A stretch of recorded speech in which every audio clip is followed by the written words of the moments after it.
Why, hello there, Scorpion. Cobra Commander would like to invite you to join our prestigious organization. The pay is good, the benefits are fantastic, and did I tell you about our perks? Well now, you can go tell that used car salesman you call a commander to take this offer and shove it up his ass. Hello guys, welcome back to S3D, and this is going to be a review of the 30 Fig Zero G.I. Joe Storm Shadow 1/6 scale collectible figure.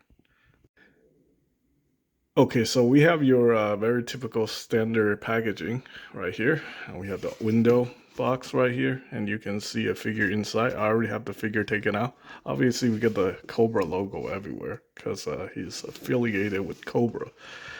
And right here we have the more pictures of the figure on the back. And we have a very funny warning label right here. This is not a toy. Yeah. What was my first clue that this was not a toy? Only suitable for ages 15 or above. Huh. I find that very suspicious. Alright, so here we have the side of the box. We have the Cobra logo, and then we have the, I guess, 3 zeros equivalent of the Tamashi quality sticker. Of course, whenever you see a sticker like this, holographic sticker, it just means that this figure is nothing less than a super high quality product, right? Totally high quality and have no problems whatsoever. Okay, so we are going to start off with the instruction manual. Always read the instruction manual before you ruin your $125 figure. Retail price is anywhere between $100 to $150. Of course, I got this one for a ridiculous price on Mercari. I think I spent too much time bragging about it. So if you guys want to figure out how much I pay for it, just go check out some older videos. It should be right there. Okay, so we have instructions on how to place the weapons. Always make sure you install the katanas in the back in the right orientation, and the nunchucks right there on the his belt. And as for accessories, we have we have 6 arrows right here. I believe the tip of the arrows are sort of painted, for a little bit of a detail. But unfortunately, this set of bow and arrow really feels like a dollar store toy. You can see right here. Not a lot of paint applications. In fact, I think this is like a scratch or something like that. But yeah, this bow and arrow just look ridiculously cheap.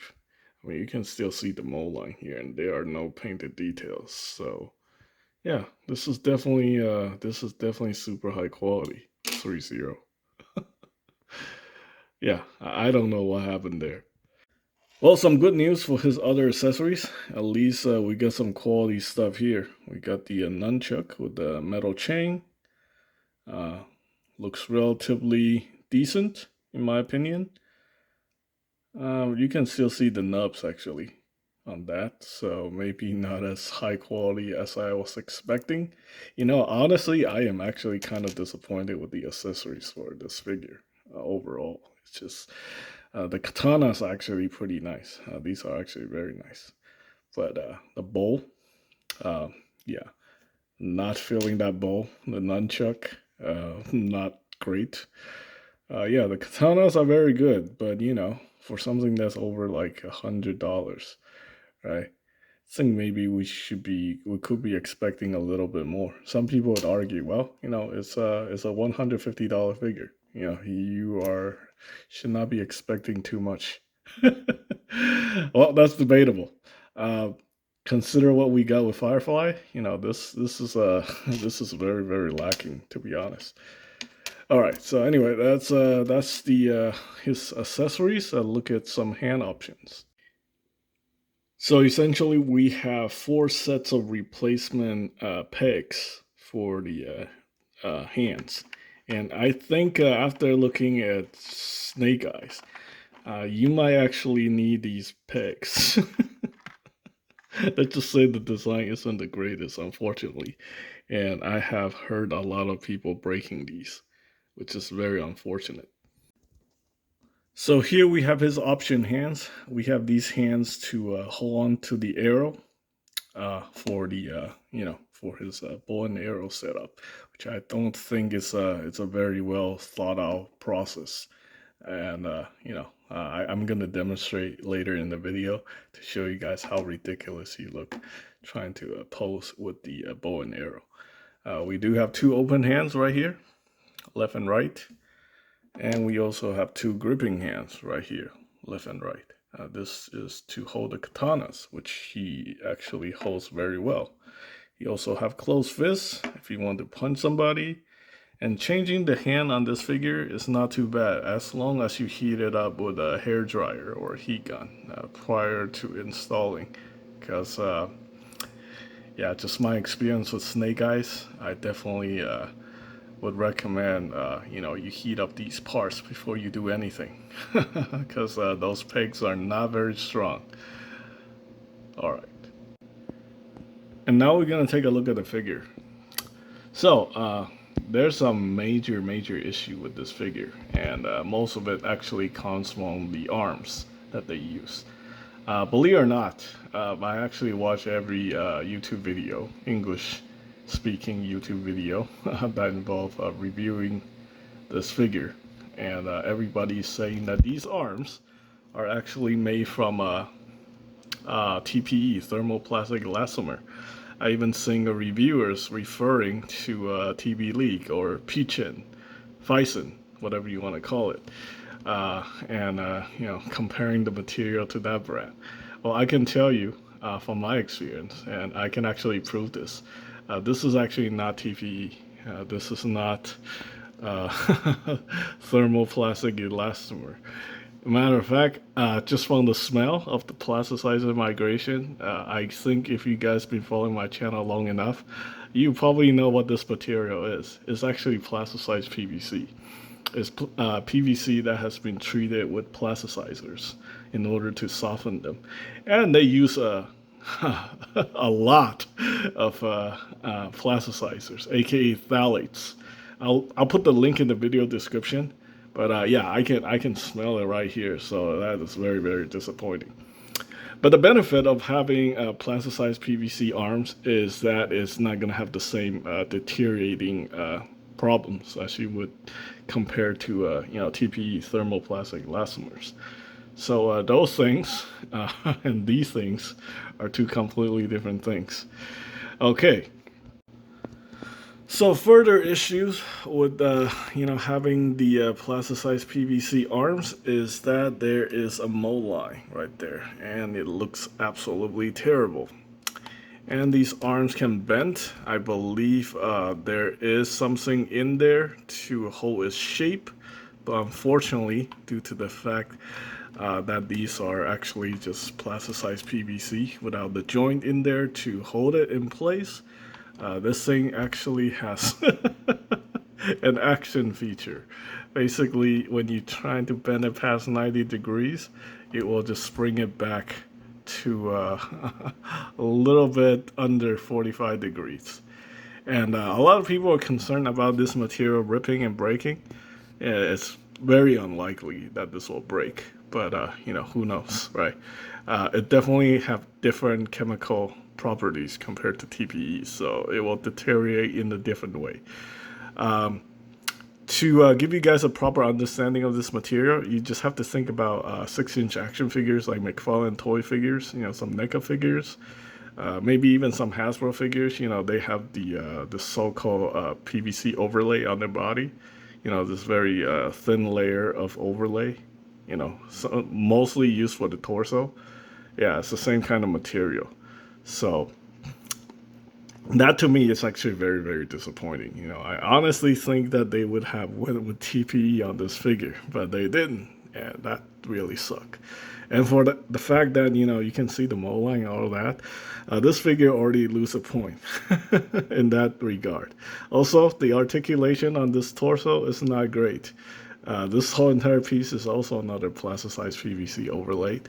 it completely hinders the articulations, and in my opinion, kind of just ruined the figure for me.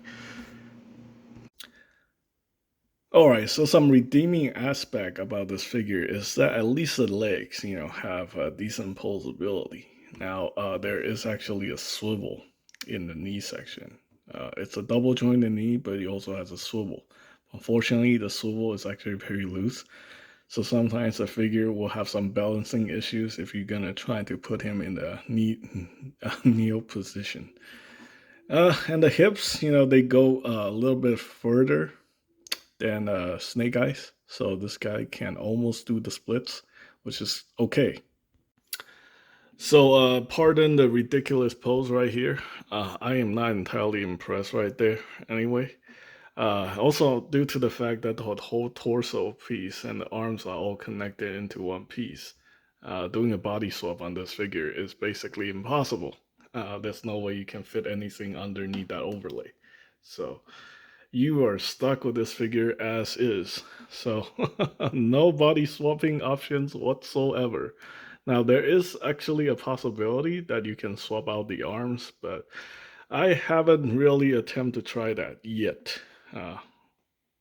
Probably 50-50 on that. Now this is how he looks like with the bow and arrow feature. It looks good right now because I'm actually holding the arm to his body. As you guys know, as I demonstrated, these arms are not the greatest, and they do not hold a position. So once I let go of the arm, he is just gonna look a little bit ridiculous. I'm gonna try to balance that area to see if we can actually get this lined up or not. Again, I am very disappointed with this.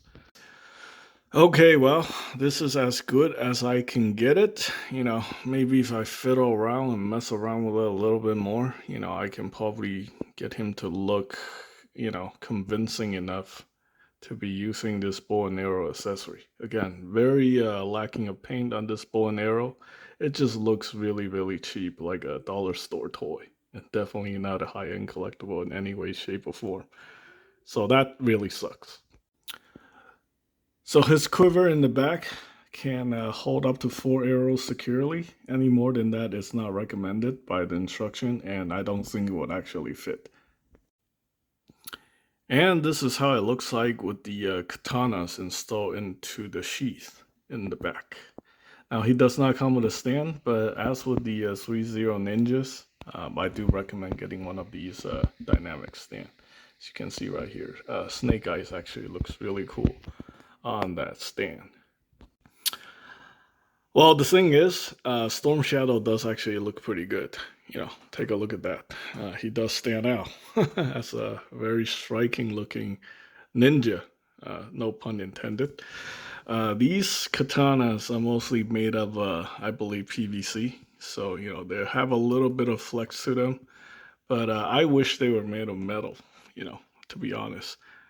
Scorpion here from Storm Collectible actually came with the metal katanas, and they were fantastic.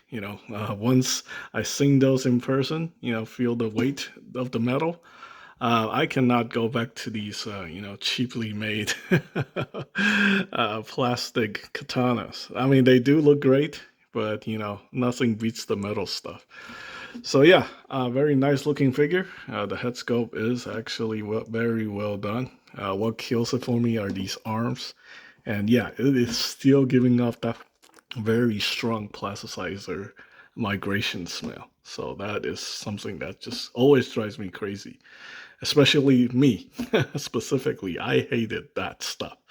So yeah, there's a reason why I don't collect 1/12 scale figures, 6-inch action figures, is because most of them consist of plasticized PVC, which highly dislike. This is why I stick with stuff that has like fabric on them, stuff that has TPE, thermoplastic elastomer, or just ABS plastic and die cast. Yeah. The funny thing is, this figure is over 60% plasticized PVC. From the armbands, the hands, the I don't know. I think the feet are also PVC, but it's just not plasticized. But these are, and so is the belt. So that is something that really turns me off. And yeah, unfortunately, I'm gonna have to dock points for that. So putting the hood on this figure, I think he does look pretty nice. I guess for now, I am going to just excuse these arms.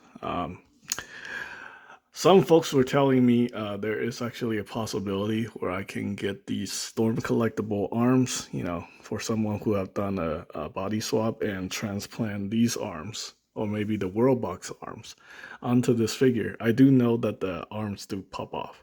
So yeah, I think that could be an option in the future. There's also the other version where his arm is actually covered up by fabric. I honestly think that probably should have been the one that I got, and that one actually came with claws.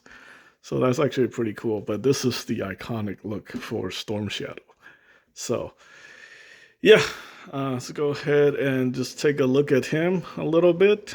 And this is him next to Snake Eyes, arch rivals right there. Good looking figure. If you can get it for under $100, I think there's definitely, I definitely can recommend it. But unfortunately, the issues are there regardless of how much you pay. Even if you get it for free, these problems may or may not affect you. So yeah, I'm gonna give this figure the final verdict. We're gonna subtract some points. These arms, the dollar store like bow and arrow situation, and just very very weak knees and just lack of articulation on the arms and the torso. That the arms can't even hold a pose properly. So he's very limited to posability.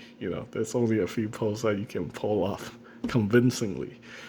So yeah, overall, I'm gonna give this figure a 7 out of 10. That's a pretty low score on this channel, but it is what it is. So anyway, that's pretty much it for this video. Hope you guys find the information helpful. Thanks for watching.